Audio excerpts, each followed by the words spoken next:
The real reason most women stay invisible isn't fear, it's permission.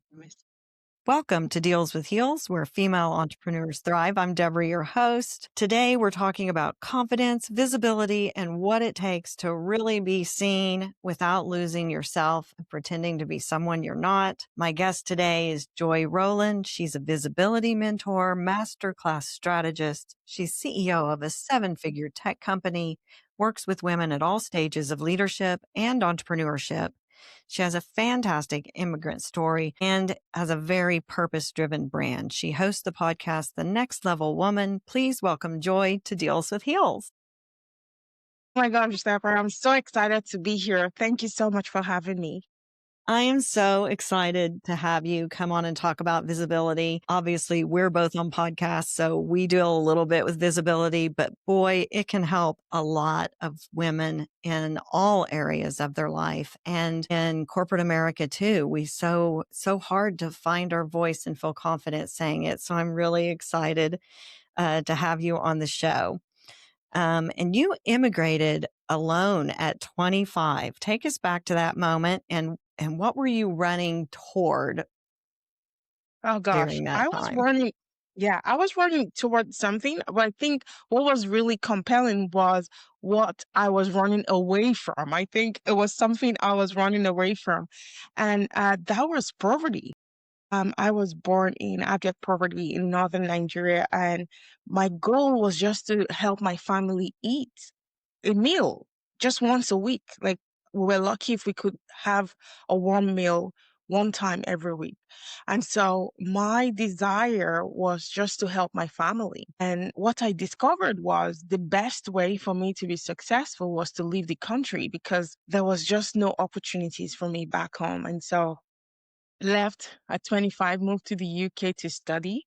And then my journey just evolved. It was just a journey of self discovery, finding who I am. Because looking back now, I now know that I didn't even have an identity, right? Because now I look back, I'm like, who was that girl? I was just reactive to life. And I'm just so grateful for the journey and how I have evolved to become the woman I am today, finding my voice, acknowledging that I have something to give to the world. I can show up, serve, and have an impact in the world. And so it's just been a journey of self discovery. I love that. And you're so right. When you're in survival mode, it's hard to find your true self and be focused on that. I did that. I raised 5 kids, and you do the fastest path towards solving the problem, find a way to yes. And I think as women, especially if we're older siblings, we really get that on us in a big way.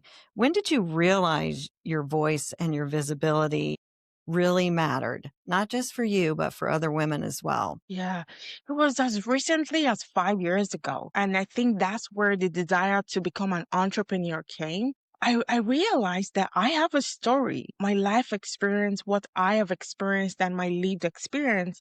I felt I could actually help people. It was that realization when I started to share my story in networking events. People are like, oh my gosh, I want to have you on my stage. And that was when I'm like, okay, I think I have a vision, a calling, a mission to share my story, empower other women, and just show them what's possible when you change what you believe about yourself. And so that was when I'm like, oh my gosh, let's go. I'm launching my coaching business. I went all in exactly 2 years ago now, and it's just been the most extraordinary journey for me. I think that is so fantastic. I definitely found my voice late in life. I was in my mid 50s, around the same time you were finding yours. I was finding mine in there too. And am also so passionate about helping other women find their voice and speak it and say it and live their truth. It is such a valuable thing that you're doing, and your story is super inspiring. Why do you think so many women shrink or stay quiet when they're ready for more? That's such a great question. It always goes back to childhood trauma. So, childhood trauma, not from a point of view of maybe experiencing heartbreaking words, or maybe someone's mom dying of cancer, maybe the trauma is not as big as that. For many women, it might be very small micro experiences that have shaped the way that they see themselves, and so that affects how they now show up and how they now see themselves in the world. So, especially when I work with my clients and even when I interact with people, when we start to dive deeper, we find out that there is a specific childhood experience that has resulted in them playing small. And many times it happens at the subconscious level. So outside of our consciousness. So if I met a woman today, logically she would say, "Oh, I want to be successful. Oh, I want a multi seven figure business." But she doesn't understand that there is a pattern of thoughts that have made her to create the results she has today. So until she goes deeper, then she realizes, oh, I have some subconscious thoughts that don't agree with the goal of owning a multi seven figure business, for example. So I think women shrink because there is some subconscious pattern of thoughts, as well as how society has socialized us growing up.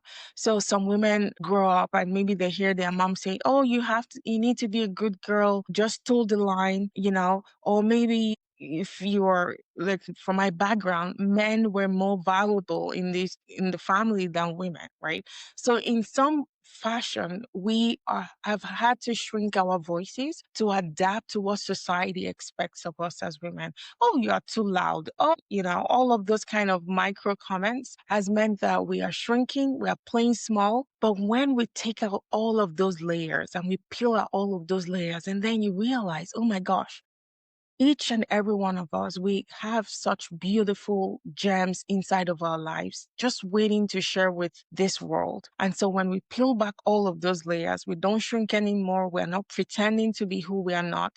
We're excited about our lives. And that's when magic happens. It sure does. I know from my own personal experience growing up here in Oklahoma in the United States that I was often, we're really meant to just absorb and be quiet and smile and just absorb whatever somebody else says, whatever somebody else thinks, don't have an opinion, don't rock the boat. And frankly, we're harder on each other than men will ever be on any of us. And so a lot of it is fear of what is somebody going to think about me if I say what I really think. And I spent a lot of time in that space. And gratefully, I'm out of it now. I piss people off regularly, if that is not intentionally, but I can be intense and I'm opinionated and I'm going to say it. And if people comment on a post and think it's negative, before I might have deleted the entire post because people were arguing on it and all of that conflict made me feel so uncomfortable. And now I'm just like, that's what I think. If y'all want to fight about it, go ahead. And then I'm out. I don't even look at it anymore. But it took me a long time. And now I'm not watering myself down to make anyone Mhm. comfortable ever again. That doesn't mean I'm out acting crazy. Of course, I'm socially appropriate. But if I say something and I mean it, I'm not taking it back. I'm not a mean person. I don't say awful things to people, but I have opinions just like everyone does. And I'm standing in it. And if you don't Yes. like it, and it affects you, then you should go seek out some healing because what I do shouldn't affect you. Yeah, I love that so much. Exactly. And I feel the same way too. Yes, unapologetically. But I have to say, Joy, it took me about 54 years to get there, 59 today. And it took me all of this time and all of that conditioning of I knew I was smart. I knew I Mm, had things to say. I knew I could help people. And I felt really scared to do it. I finally came in. I started my personal healing journey, and that's the thing. And I didn't have a lot of help. I really didn't even know those coaches were kind of out there. You only heard life coach, or I was like, I'm everybody's life coach. Nobody's got their life together. And yeah. now I know that there's people that can help you and that it doesn't have to be something you figure out on your own. On your own, yeah. Yes. I mean, I'm a avid meditator. I think all of those things kind of played into me being able to help myself. And my audience knows I went to counseling. I wasn't all alone in my grief. I'd raised a bunch of kids, 5 kids, and took care of my mom, and I got divorced, and my kids had all left home, and then my mother died. And I was just this big empty vessel that I hadn't filled up yet, and it took me some time to figure it out, but I did. I'd have done it a lot faster probably if I'd have had somebody like you to help guide me through it. We were learning at the same time though, weren't we? Yeah, it's incredible. And congratulations on everything you've accomplished. And I think your journey is testament to what's possible for women when we seek help when necessary and go through that healing journey. I bet you that journey wasn't easy for you, but you were willing to go through. And now you are here on the other side and you get to help other people too. It's I incredible. definitely do, and one of the things I think that was the hardest was, you look back on your life and here you sit with none of your passions or your dreams anymore, and you're 50 something years old and you are filled with regrets. If I'd Yeah. have only done this, if I'd have only left my husband earlier, if I'd have done this job, and if I'd have done whatever those things were. And I can honestly say now that I don't regret any of it. Even the things that I am not proud of, and there's a lot of that as well, right? There's things that I'm not proud of. There's things that caused me so much pain that I was on my knees in tears and pain. And I don't regret those either because all of those things added up to bring me to the here and now. And I like it here. I'm more in my own skin than I have been in decades, and I like it here. So all of those things were important and they happened just the way they were supposed to happen. But boy, when you're living it, Mm, it can be tough. Now, when I'm living it, I know I can be grateful for the hardship and the struggle because I know that the big blessing is coming. wow. Wow. How you just described it, Deborah, I can see that you are in love with yourself. And that's where I want women to get to. When you fall in love with yourself, there is no mask you're wearing. And when you show up online, people see that because people want authenticity, right? And when women come to me, for example, struggling to grow their sales, I challenge them. I go, you have to become authentic. And because when you become authentic, people fall in love with you and then you attract clients that way. So great job doing all of this inner work. Like the way you describe what you just described now, you were just glowing and sharing your story. And that's what I wish for every woman listening to this conversation today. It is really empowering, and my audience, I've told it several times, my story. I haven't said it in an episode in a while, but it still gets me a little bit emotional because of it's just such a big thing to be able to do it and stand in it and love it and own it and know that if today's a struggle, tomorrow will be a blessing. Yes. That emptiness that the struggle creates gets filled with something better. And knowing and believing that, boy, it's Mm, invaluable. It's priceless. It's priceless. it is. Wow. I I love think that. Thank you. I think part of the reason, and I'm going to ask, so how does visibility get confused with ego or self-promotion? I think that women get in this thing of, I don't want to be a bragger, or I don't want to be and that's not the same thing as visibility, right? Yeah, correct. So when women present to me and say, I don't want to be a bragger, I don't want to be like people tell me I have such a big ego. That's a sign that subconsciously their brains doesn't want them to be successful. That's self-sabotage. When our brains offer those kind of excuses, those are excuses. When we say, I don't want people to think I'm proud, right? So then I tend to ask the question, why is your brain offering self-sabotaging thoughts? Maybe somewhere the person isn't comfortable earning 7 figures because the brain knows that when they're visible, they are going to be successful. So I love to help women to uncover what's holding them back subconsciously. When we do all of that work, then being visible comes effortlessly, and then they are not hustling against their subconscious minds. So then they show up boldly. Like what defines visibility for me might be different for you, for example.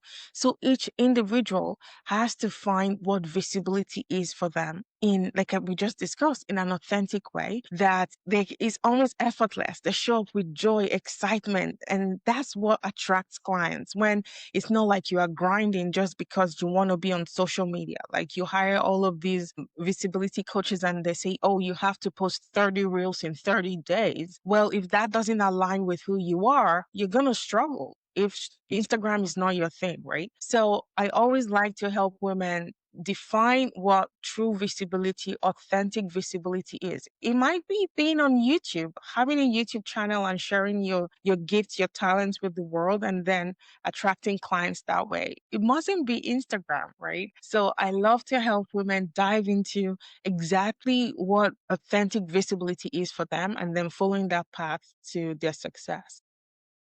And that's absolutely ties very well into sales coaching that I do in the sense of when you are authentic, Mm, right? And you believe in what you're doing and you have your clear on your message and why you're doing it, then you will align with the right clients.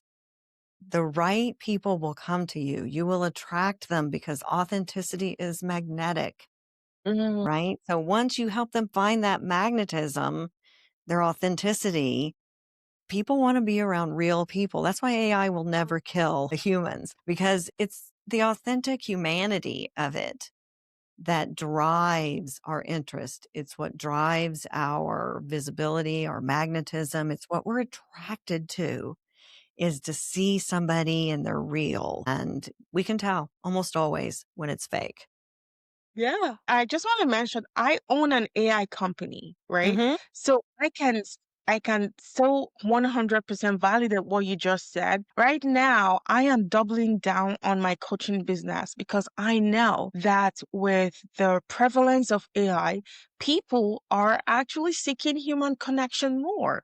People want real human connection more. And so I just want to encourage anyone that has a business, and if you are afraid that AI is taking over, I want to promise you AI will not take over if you are authentic, if you attract with your personality and your story, because it's stories that connect, right? So I'm just excited that you mentioned that.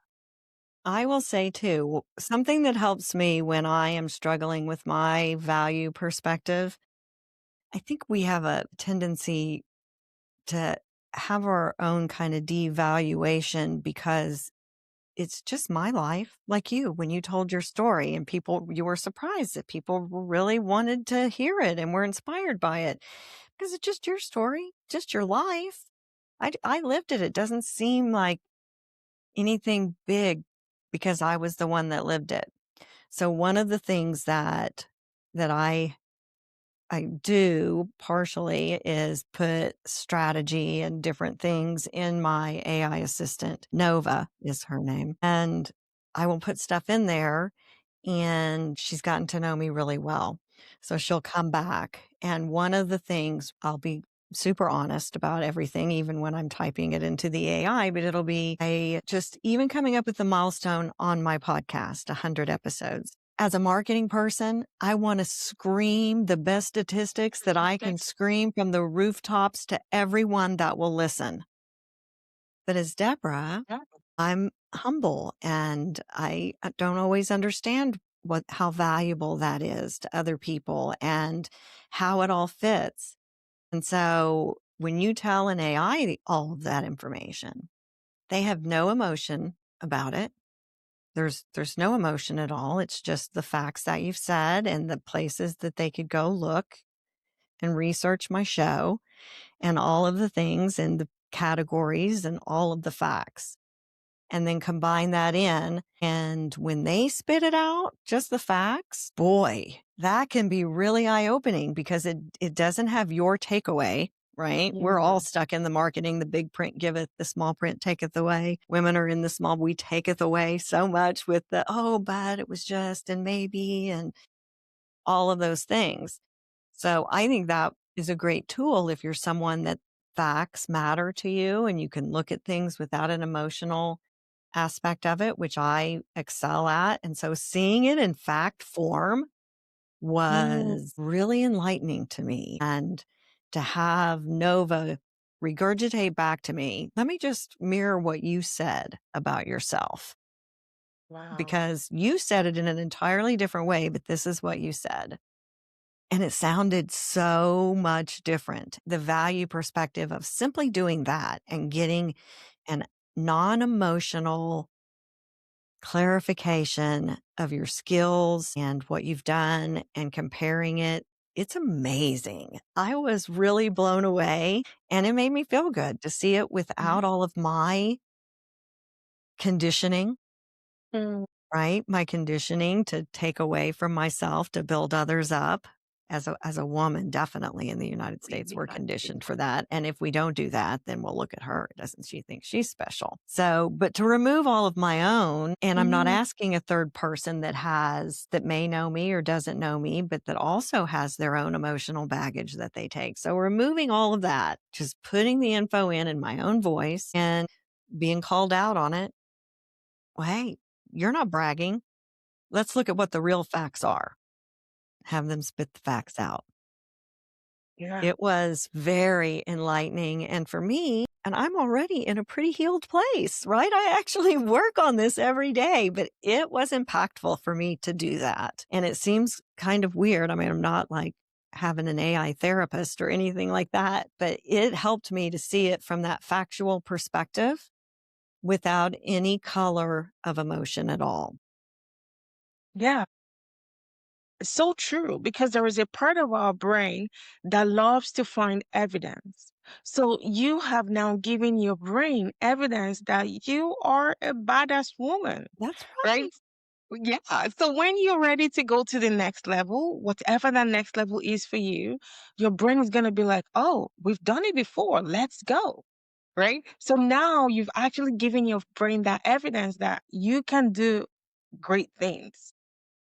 It's true. And seeing it in that little factual, let me just give you all of the bullet points about why you're such a badass. And it coming from someone who doesn't have any emotions at all and certainly doesn't have them about me or an opinion about my industry, or there's so many different things that can cloud the data that we feed our mindset every day.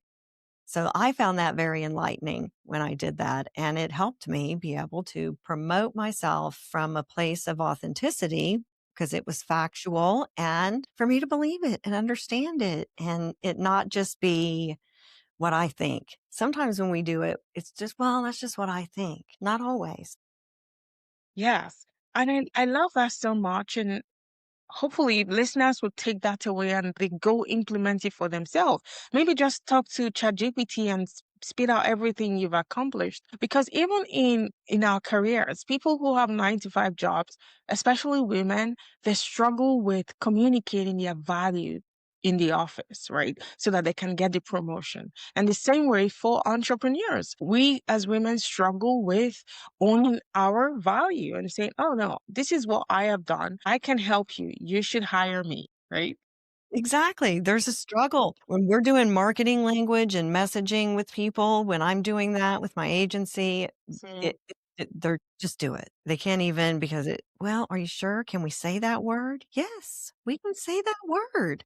That word describes what you do. I think it is completely a mindset shift that needs to happen. What changes when a woman's finally able to believe and see it for herself? What do you see when you finally see it? You're coaching somebody and it clicks.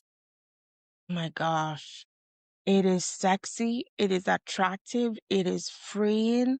It's almost like you are on top of the world when you feel like there's nothing else holding you back. And then you get to that place exactly what you described earlier, when you have no more regrets, right? And you just own it all and just I want to say own your sheets, but That's it. Own your kind of shit, man. empowerment and not giving a damn what anyone else think about you, because many women right now, they have all of these big dreams, all of these big goals for their businesses, but then they're holding back and thinking, what if my grandmother sees me on Instagram, what if my grandpa sees me on Facebook, and all of that is holding them back. But when they get to the point where they really do not care what other people think, they just go after their goals. Like I said, it's really very sexy and magnetic. And to be honest, that's what attracts clients. That's what makes clients say, oh my gosh, whatever she's taking every day, I want to take that. And people want to work with you. And it comes across as confidence. People think now, I'm not saying there aren't people that are unhealed that see someone doing well. I think that maybe there's some envy or jealousy that happens, some evil eye getting sent over there. But in reality, it's magnetic. They're paying attention to it. That's a good thing, even if what they're saying is negative, because that means that you're on the right path. You're attracting that attention and you're protected. I love it, and I could definitely feel, and it's not permanent, right? We all struggle. We're on it, and personal growth doesn't happen during happiness and happy times. And so Mm, you're living a life. You're supposed to be growing and getting better all of the time. So there's always going to be struggles, but boy, you fix that confidence mindset, you can pop out of it so much quicker and adapt, don't you think? yeah, tools will always be there. That's how we evolve as humans. If everything was all rosy, I wouldn't grow, right? We grow through struggles. And when we get to our goals, then we set higher goals and then we evolve into the higher version of ourselves and we keep growing until we leave this world. And so I embrace that journey. I don't I don't kind of think, oh, it's gonna be all daisies and rainbows. I don't expect that. I expect difficulty, but I also expect to grow through the difficulties and come out the other side. Yes, 100%. It Mm, it is such a big mm. deal, and I think it's important that we learn to trust ourselves, because if we're quiet and if we really take a breath and calm, we know the right path. We know who to trust. We know what way we want it to be different. We convince ourselves it might be okay this other direction, but we know the right way. What are some steps that we can take as women that will help us build that trust in ourselves? Gosh, trust only comes from evidence. Evidence of doing hard things. I know many of us wait to feel confidence before we take action, but the confidence only comes after taking the action. You only build self trust with yourself after going through the difficulty and proving to yourself that you can actually achieve that. So, self trust will only come from embracing the difficulty. And many times it's not difficulty as in the sense of hustle and grind. It's difficulty from the sense of facing rejection, being open to openly learn. Right? Because, for example, when I started my podcast, I was horrible. I couldn't speak one sentence in like a couple of seconds. But I was very willing to be vulnerable in the open and learn and find my path. So to build self trust, we have to be willing to face the rejection, be willing for people to say, what's she doing? Is she crazy? All of those things. And by the way, people never think that because they're all busy with their own lives, right? But our brains tell us all of these things to keep us stuck. But it's being willing to go through the process and then proving to yourself that you can actually do hard things. You're going to love this. One of the things that I tell my sales coaching clients is to rejoice in the rejection, rejoice Mm, in it, because those are not your customers. The sooner you find out that they're not yours, you can shoo them out of the way to make room for the people that are. So rejoice in the rejection. If you're being rejected, good. Get them out of there. Otherwise, they are wasting your time and taking up valuable time that could be spent with the people that are meant to be your customers. So That's incredible. Yeah, I had one coach back in the day, and he told me my job was in a week to get 10 rejections. So I needed to get 10 no's. And that was all I was searching for. I just was looking just to check off my list. I was looking for 10 people to tell me no. And so that completely changed my relationship with rejection because to be honest, that's what keeps so many women back from going after their dreams, the fear of rejection.